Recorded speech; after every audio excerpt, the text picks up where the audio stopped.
धनवान पिता और निर्धन पिता, रिच डैड पुअर डैड, सारांश। भूमिका प्रस्तावना। इस पुस्तक में लेखक रॉबर्ट कियोसाकी अपने जीवन के दो मुख्य प्रभावों की चर्चा करते हैं। एक उनके जन्मदाता पिता, निर्धन पिता, और दूसरे उनके मित्र के पिता जिन्हें वे धनवान पिता कहते हैं। निर्धन पिता पढ़े लिखे, सरकारी नौकरी में, मेहनती लेकिन हमेशा आर्थिक तनाव में। धनवान पिता कम पढ़े लिखे परंतु व्यावहारिक सोच के साथ धन निर्माण में कुशल। लेखक बताते हैं कि कैसे उन्होंने दोनों की सोच से सीखा और अंत में आर्थिक स्वतंत्रता का मार्ग अपनाया। पैसे के लिए काम मत करो, पैसे को अपने लिए काम करने दो।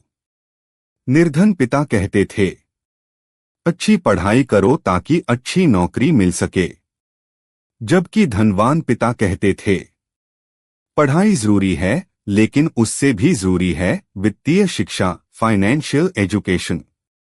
धनवान बनने के लिए जरूरी है कि आप यह समझें कैसे पैसा काम करता है, न कि सिर्फ उसके लिए काम करो। वित्तीय साक्षरता, फाइनेंशियल लिटरेसी। धनवान पिता समझाते हैं कि स्कूलों में हमें पैसे की समझ नहीं सिखाई जाती, हमें खुद सीखना होगा। संपत्ति एसेट क्या है? दायित्व लायबिलिटी क्या है? संपत्ति वह है जो आपकी जेब में पैसा लाए। दायित्व वह है जो आपकी जेब से पैसा निकाल ले। एक घर जिसे आप ईएमआई में भर रहे हैं, वो संपत्ति नहीं बल्कि दायित्व है, जब तक वह आपके लिए पैसा न कमाए। अमीर लोग संपत्तियां खरीदते हैं, गरीब और मध्यम वर्ग दायित्वों में फंसे रहते हैं।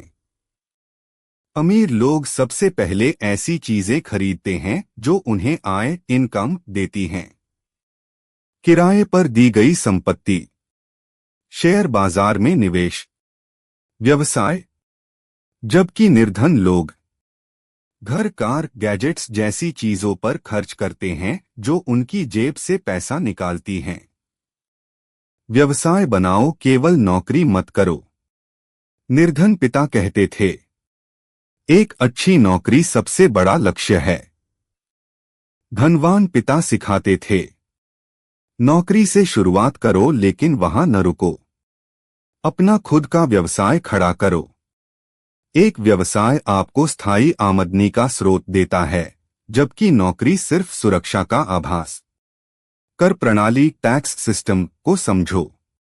अमीर लोग कानूनी रूप से टैक्स कम देते हैं क्योंकि वे सिस्टम को समझकर और योजनाबद्ध तरीके से उसका लाभ उठाते हैं। उदाहरण, आम आदमी कमाई टैक्स खर्च, व्यवसायी कमाई खर्च टैक्स। यह फर्क ही उन्हें आर्थिक रूप से आगे बढ़ाता है। भय और लालच को समझो और नियंत्रित करो। धन के प्रति हमारे निर्णय डर और लालच के कारण होते हैं। नौकरी खोने का डर, जल्दी अमीर बनने की लालसा। भावनाओं पर नियंत्रण न होने से लोग गलत वित्तीय निर्णय लेते हैं। धनवान पिता सिखाते हैं कि पैसा एक मनोवैज्ञानिक खेल है जिसमें खुद पर काबू जरूरी है। समस्या में अवसर देखो। धनवान लोग समस्याओं को अवसर की तरह देखते हैं। वे रिस्क लेने से नहीं डरते बल्कि उसे समझदारी से मैनेज करते हैं। जब एक आम आदमी कहता है, मैं इसे नहीं खरीद सकता, तो एक अमीर सोच कहती है, मैं इसे कैसे खरीद सकता हूं? आत्मविकास में निवेश करो। धनवान पिता बार बार कहते थे, अपने ज्ञान और कौशल को बढ़ाओ, यही असली संपत्ति है। सीखने के लिए मुख्य क्षेत्र, निवेश इन्वेस्टिंग, बिक्री और विपणन सेल्स मार्केटिंग, संचार कम्युनिकेशन, नेतृत्व लीडरशिप। कार्यवाही करो, सिर्फ ज्ञान पर्याप्त नहीं। सिर्फ किताब पढ़ना या जानकारी इकट्ठा करना पर्याप्त नहीं है। कार्यवाही ही परिवर्तन लाती है। धनवान पिता ने लेखक को सिखाया कि सीखने के साथ साथ उसे व्यवहार में लाना ही सफलता की कुंजी है। निष्कर्ष, आप भी अमीर बन सकते हैं। पैसे की समझ से ही धन आता है। संपत्तियां बनाओ, दायित्वों से बचो। भावनाओं को संभालो।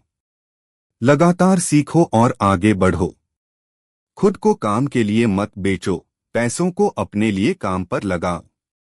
धनवान बनने के लिए विशेष परिस्थिति नहीं, सही सोच और सही निर्णय चाहिए। अगर आपको यह सारांश पसंद आया हो तो कृपया वीडियो को लाइक करें और हमारे चैनल बुक शॉर्ट्स हिंदी को सब्सक्राइब करें।